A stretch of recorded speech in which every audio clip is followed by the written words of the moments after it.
Hello students, आप सभी का स्वागत है। मेरा नाम है फैसल रशीद। ये है सेल्फ स्टडी नाउ और आज की इस वीडियो में हम लोग the complete English grammar book से एक्सरसाइज नंबर 25 को सॉल्व करेंगे। चलिए इस वीडियो को शुरू करते हैं और एक्सरसाइज नंबर 25 को सॉल्व करते हैं। हमारे सामने क्वेश्चन दिया गया है, in the following sentences point out the pronouns and से फॉर व्हाट ईच स्टैंड्स। यानी कि हमें दिए गए सेंटेंसेस में से प्रोनाउंस को पॉइंट आउट करना है, प्रोनाउंस को बताना है कि कौन सा वर्ड प्रोनाउन के तरीके से यूज किया गया है, और साथ ही साथ हमें यह भी बताना है कि ये प्रोनाउन किसके लिए यूज किया गया है। चलिए सबसे पहले सेंटेंस नंबर 1 को पढ़ते हैं और पता लगाते हैं कि इसमें दिया गया प्रोनाउन किसके लिए यूज किया गया है।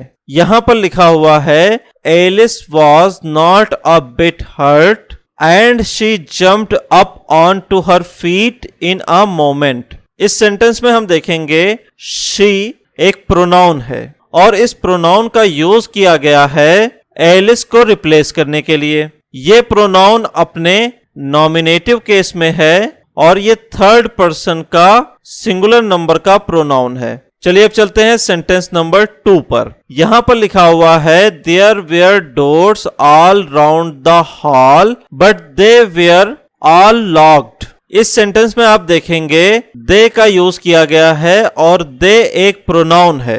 ये प्रोनाउन अपने नॉमिनेटिव केस में यूज किया गया है।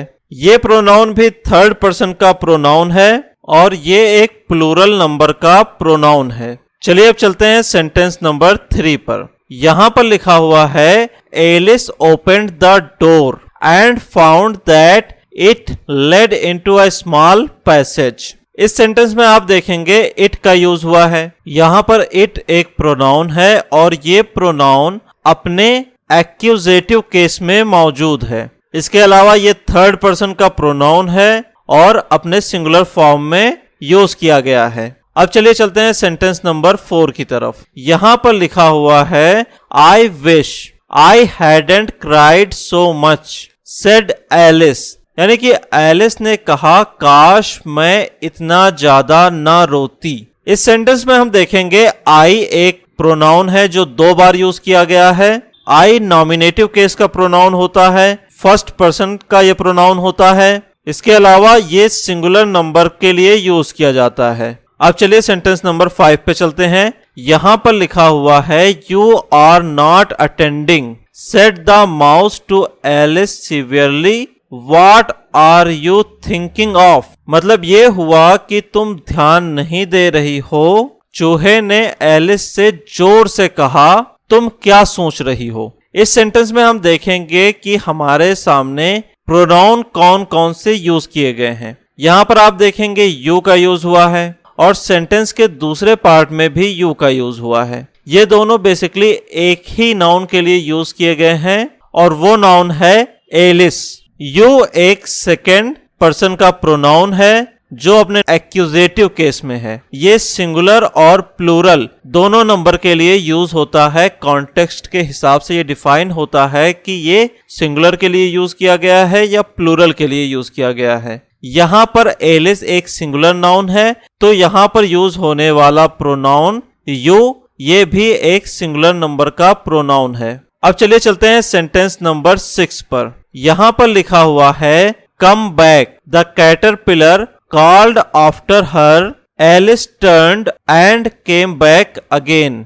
इस सेंटेंस में हम देख रहे हैं कि जो प्रोनाउन यूज हुई है वो है हर और इसका यूज किया गया है एलिस के लिए। कैटरपिलर एलिस से कह रहा है। इस सेंटेंस में एलिस एक ऑब्जेक्ट है, इसीलिए यहां पर जो ये हर है ये एक्यूजेटिव केस में है। इसके अलावा ये थर्ड पर्सन की प्रोनाउन है जो सिंगुलर नंबर के लिए यूज की जाती है। चलिए अब चलते हैं सेंटेंस नंबर 7 की तरफ। यहां पर लिखा हुआ है, Hari brought his book and laid it on the table. इस सेंटेंस में हम देखेंगे कि यहां पर 2 प्रोनाउन यूज किए गए हैं, एक हिज है और दूसरा इट है। हिज का यूज किया गया है पोजेसिव केस में और ये थर्ड पर्सन का प्रोनाउन है जो सिंगुलर नंबर के लिए यूज किया जाता है। और अगर इट को देखा जाए तो ये बुक के लिए यूज हुआ है और ये अपने एक्यूजेटिव केस में यूज किया गया है।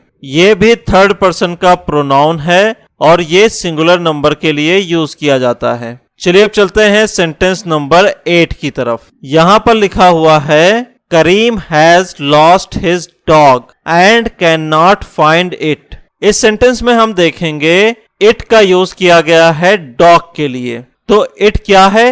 इट एक थर्ड पर्सन का सिंगुलर नंबर का प्रोनाउन है और इसका यूज यहां पर एक्यूजेटिव केस में हुआ है। इसके बाद हम चलते हैं सेंटेंस नंबर 9 की तरफ। यहां पर लिखा हुआ है Suresh is at the head of his class for he studies hard. इस सेंटेंस का मतलब ये है कि सुरेश अपनी क्लास में सबसे आगे है क्योंकि वो बहुत मेहनत से पढ़ाई करता है। इस सेंटेंस में हम देखेंगे कि दो प्रोनाउन यूज किए गए हैं, एक है हिज और दूसरा है ही। ये दोनों प्रोनाउन थर्ड पर्सन के प्रोनाउन हैं, लेकिन यहाँ पर हिज का यूज पोजेशन के लिए किया गया है, इसलिए ये पोजेसिव केस का प्रोनाउन है। और अगर ही को देखा जाए तो ही नॉमिनेटिव केस के लिए यूज किया गया है और ये नॉमिनेटिव केस का प्रोनाउन है।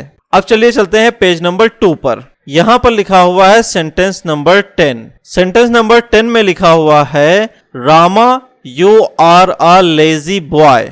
यहां पर आप देखेंगे रामा एक नाउन है और इस नाउन को रिप्लेस करने के लिए हमने यूज किया है एक प्रोनाउन का जो कि है यू।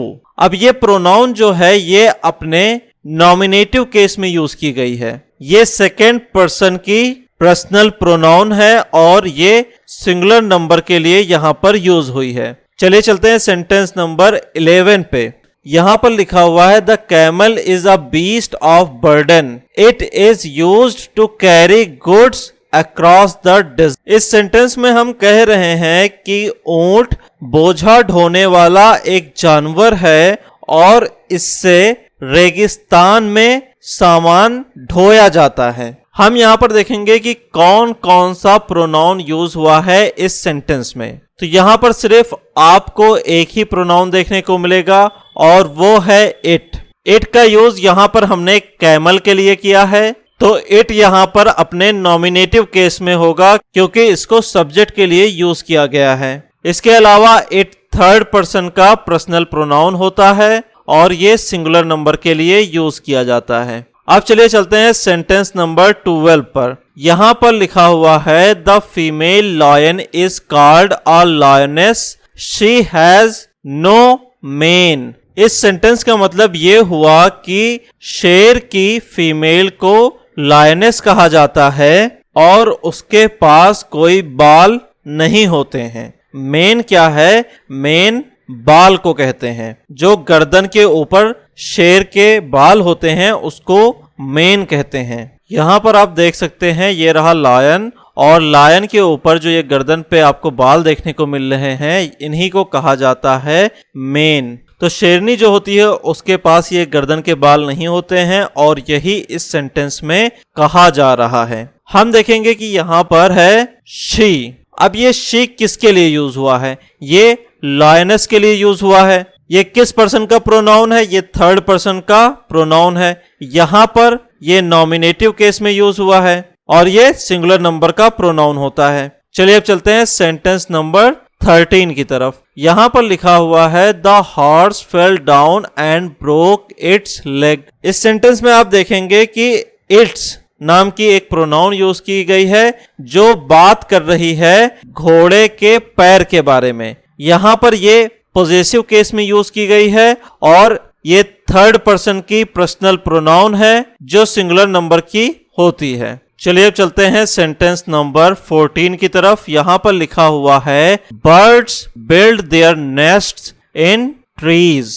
यहां पर आप देखेंगे देयर्स का यूज किया गया है। देयर्स क्या है? ये एक प्रोनाउन है और ये पॉजेसिव केस का प्रोनाउन है। ये थर्ड पर्सन के लिए यूज किया जाता है जब नाउन प्लूरल होती है। यहां पर आप देखेंगे कि बर्ड्स प्लूरल फॉर्म में है इसीलिए यहां पर देयर्स का यूज किया गया है।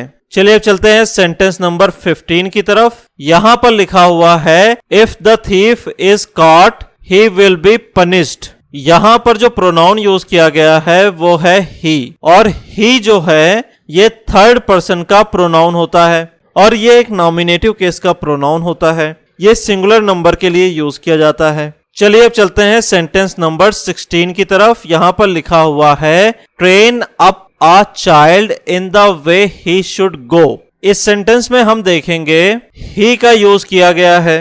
ही एक थर्ड पर्सन का प्रोनाउन है जो नॉमिनेटिव केस में यूज किया गया है और ये सिंगुलर नंबर के लिए यूज किया जाता है। अब चलिए चलते हैं इस एक्सरसाइज के लास्ट क्वेश्चन की तरफ। यहां पर लिखा हुआ है and Nathan said to David thou art the man. इसका मतलब ये हुआ और नाथन ने डेविड से कहा तुम वही आदमी हो। यहां पर आप देखेंगे दो का यूज किया गया है। ये दो क्या है? दो यहाँ पर एक प्रोनाउन है। ये बहुत पहले यूज किया जाता था। ये यूज किया जाता था यू की जगह पर। अगर आप बाइबल पढ़ेंगे तो बाइबल में आपको कई जगह पर दो देखने को मिलेगा यू के बजाय। इसका काम सेम यू के जैसा ही होता था। तो ये क्या होगा? ये एक सेकेंड पर्सन का प्रोनाउन होगा। यहां पर नाथन डेविड से कह रहा है तो यहां पर आप देखेंगे कि डेविड ऑब्जेक्ट है इस सेंटेंस का, इसीलिए ये सेकेंड पर्सन का प्रोनाउन अपने एक्यूजेटिव केस में है। ये सिंगुलर और प्लूरल दोनों के लिए यूज होता है। यहां पर ये सिंगुलर के लिए यूज किया गया है। इसके अलावा यहां पर जो ये आर्ट लिखा हुआ है इसका मतलब होता है आर। अगर आप दो को यू से बदल दें और आर्ट को आर से बदल दें तो आपको ये सेंटेंस काफी इजीली समझ में आ जाएगा। ये सेंटेंस कुछ इस तरीके से बनेगा। तो यहीं पर हमारी एक्सरसाइज नंबर 25 खत्म होती है। मिलेंगे अगली वीडियो में, तब तक के लिए हैप्पी रहिए, खुश रहिए, मुस्कुराते रहिए। Have a lovely day. Signing off.